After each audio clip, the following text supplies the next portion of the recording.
dangerous place right now. And again, I tell the Iranian leaders, you better not start shooting because we'll start shooting too. That was President Trump's threat to Iran's leaders today after the 13th straight night of anti-government protests across the country. Those protesters in Iran's southeast were heard today chanting, quote, "Death to the dictator." In the capital of Tehran, massive crowds have taken to the streets where demonstrators have been blocking the roads and setting fires, as Iranian officials have now in turn cut off internet access and phone lines, leaving the country largely cut off from the outside world. Iranian state media is reporting that the Revolutionary Guard is warning protesters of, quote, retaliation. My source tonight is CNN's Fareed Zakaria, host of Fareed Zakaria GPS every Sunday here on CNN. And Fareed, it's great to have you because I want to know what you make of these 13 days of protests. It's obviously impossible to ignore, to see how much it's growing. What is your sense from what we can see and what we do know of what we're seeing play out in Iran tonight? Caitlin, ever since the Iranian Revolution, there have been many protests, and there have been many very widespread protests.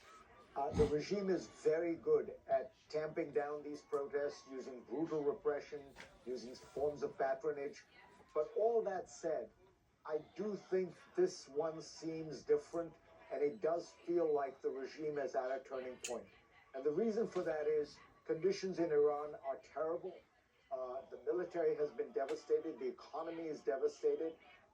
And also, you have the reality that President Trump has now issued a kind of warning, which means the regime has to be careful of the kind of crackdowns they do, which they've tended to do in the past with abandon. So you put all that together, and it does feel like either they are going to go down a path of really extraordinary repression.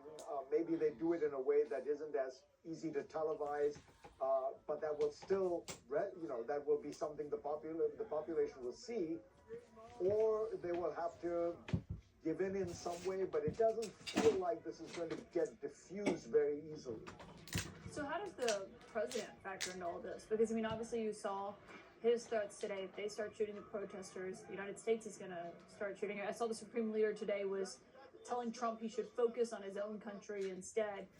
But how do they hear the threats from the president of the United States? Oh, I think they take them seriously because, the president of the United States is the leader of the most powerful military in the world, and a military that showed Iran that it can extend its reach right into Iran, with its most prized possessions, its nuclear program.